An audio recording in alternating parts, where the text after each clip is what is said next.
नमस्कार विद्यार्थी मित्रांनो, आज आपण NMMS एक्झामविषयी माहिती घेणार आहे. NMMS ही परीक्षा म्हणजे काय? तर नॅशनल मीन्स मेरिट स्कॉलरशिप. म्हणजे भारतातील आर्थिक दुर्बल जे काही घटक आहेत त्यांचं उत्पन्न कमी आहे अशा विद्यार्थ्यांसाठी ही परीक्षा ठेवलेली आहे. या परीक्षेमध्ये जे मेरिट लिस्टमध्ये येतील त्यांचं उच्च शिक्षण हे भारत शासन करणार आहे. त्यामध्ये पहा, NMMSच्या एक्झाममध्ये आपल्याला 2 पेपर द्यायचे आहेत आणि हे 2 पेपर कोणते आहेत पहा. यामध्ये MAT हा एक पेपर आहे, म्हणजे mental ability test. Mental ability test याचा अर्थ काय? बौद्धिक क्षमता चाचणी. बौद्धिक क्षमताची चाचणी आहे. त्यामध्ये सर्व बुद्धिमत्तेवर आधारित प्रश्न असणार आहेत. विद्यार्थी मित्रांनो, तुम्ही 5वीला जी काही जर स्कॉलरशिप परीक्षा दिली असेल तर तुम्हाला ही परीक्षा जड जाणार नाही. आता बुद्धिमत्तेचे प्रश्न म्हणजे कोणते प्रश्न? ज्यामध्ये विश्लेषण असणार आहे, संश्लेषण असणार आहे, विसंगती असणार आहे, सुसंगत असणार आहे, गटात न बसणारा शब्द ओळखा असणार आहे. शिवाय आरशातील प्रतिबिंब, पाण्यातील प्रतिबिंब ओळखण्यासाठी तुम्हाला काही आकृत्या सुद्धा दिल्या जातील. त्याचबरोबर वर्णमाला जी आहे, जी मराठी वर्णमाला आहे क ख ग घ ञ शिवाय इंग्रजी वर्णमाला आहे ए पासून झेड पर्यंत, असे जे काही वर्ण आहेत त्यांची वर्णमाला दिली जाते आणि त्या वर्णमालेवर आधारित प्रश्न विचारले जातात. समजा ती वर्णमाला उलट्या पद्धतीने लिहिली तर 5वं अक्षर कुठलं येईल वगैरे, अशा पद्धतीच्या वर्णमालेवर आधारित काय असू शकतात? प्रश्न असू शकतात. मग मॅट हा जो पेपर आहे त्यामध्ये 90 प्रश्न आहेत आणि त्यासाठी 90 गुण आहेत. म्हणजे एका प्रश्नाला 1 गुण असणार आहे. 90 गुणांची परीक्षा आपल्याला MAT हा जो पेपर आहे त्यामध्ये द्यायची. पहिला पेपर जो असतो, एकाच दिवशी 2 पेपर असतात NMMSचे. पहिल्या सत्रामध्ये मॅट पेपर आहे, दुसऱ्या सत्रामध्ये जो आहे तो पेपर SAT हा पेपर आहे. आता मॅट पेपरमध्ये फक्त बुद्धिमत्ता, तर्कसंगती, आपण कसे तर्क लावू शकतो, नातेसंबंध आपल्याला कसे ओळखता येतात, अशा पद्धतीचे प्रश्न असणार आहेत पहा. किंवा समजा मी पेनला पुस्तक म्हटले, पुस्तकाला रबर म्हटले, मग असं असणार आहे की कसल्या तरी वस्तूला कुठलं तरी नाव दिल्यानंतर असं विचारलं जातं की मग एका दुसऱ्या वस्तूला काय म्हटलं जाईल, ओळखलं जाईल. म्हणजे आपल्या डोक्यामध्ये तर्क करणं चालू पाहिजे. म्हणजे आपल्या बुद्धीला चालना देणारे जे काही प्रश्न आहेत ते सगळे या MAT पेपरमध्ये असणार आहेत. बौद्धिक क्षमता चाचणीमध्ये जास्त मार्क पाडायचे असतील तर सतत अशा प्रश्नांचा सराव करणं गरजेचं आहे. का तर प्रत्येक प्रश्नाला एकच नियम लागू होत नाही. तिथं प्रत्येक प्रश्नाला, एका प्रश्नाला जो नियम असेल तो दुसऱ्या प्रश्नाला असणार नाही. म्हणून आपण काय करणार आहे की सतत प्रश्नपत्रिका सोडवायचे.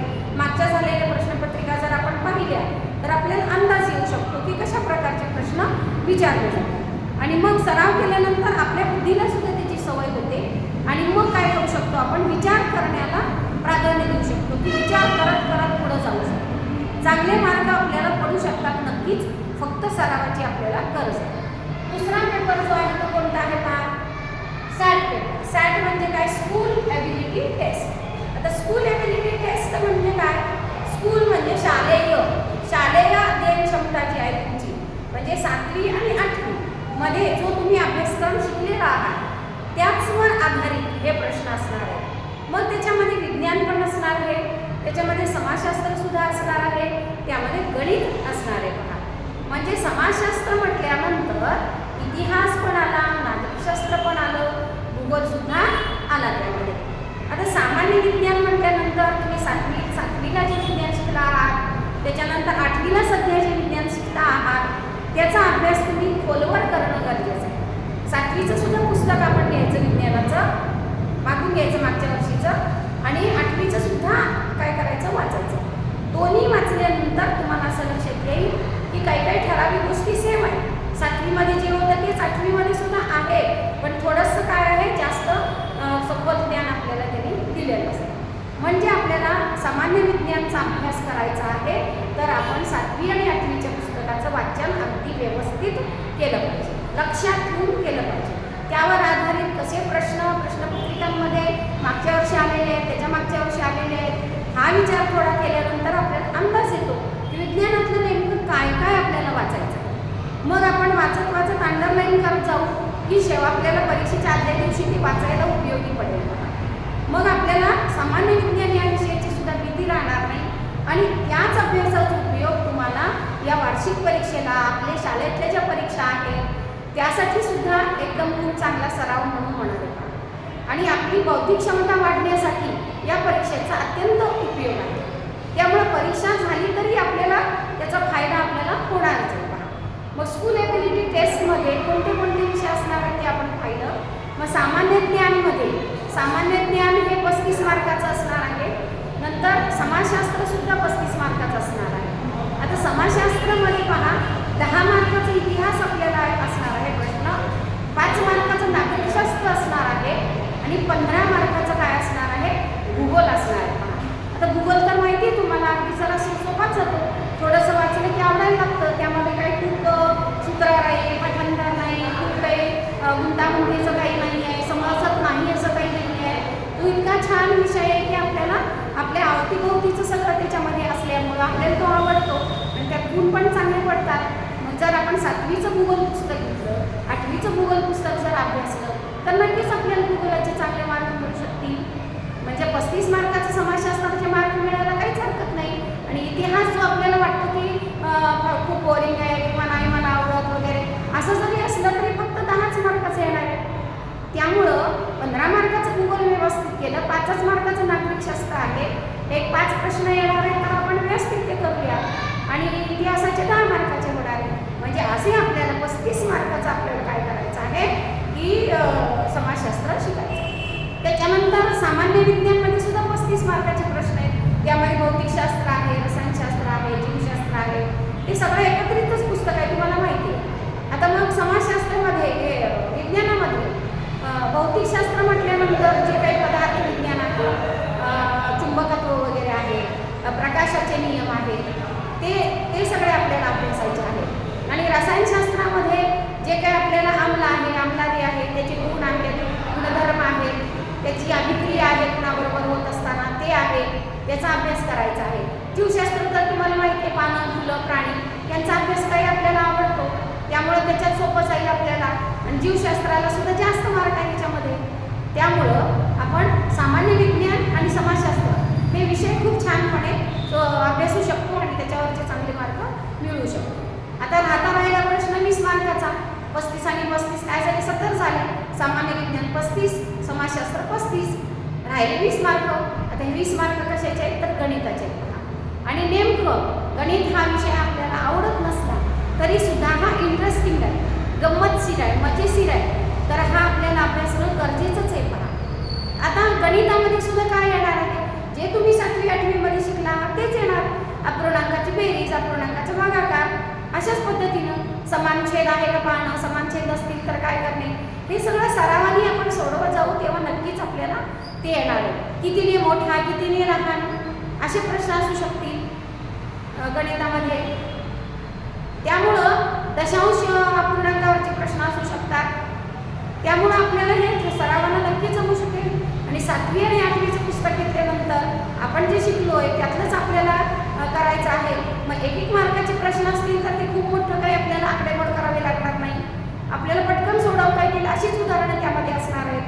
त्यामुळे गणित खूप अवघड आहे असं काही म्हणायचं कारण नाही. त्यामध्ये सुद्धा आपल्याला 20 पैकी चांगले गुण मिळू शकतात.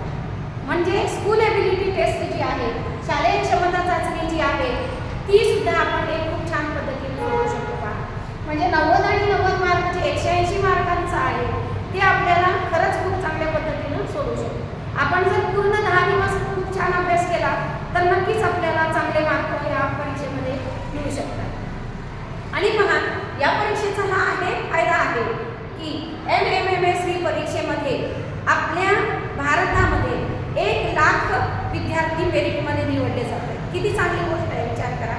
1 लाख विद्यार्थी निवडले जात आहेत शिष्यवृत्तीसाठी मेरिट लिस्ट लावल्यानंतर. आणि त्यातले 11,682 जो काही विद्यार्थी संख्या आहे शिष्यवृत्तीची ती आपल्या महाराष्ट्रासाठी दिलेली.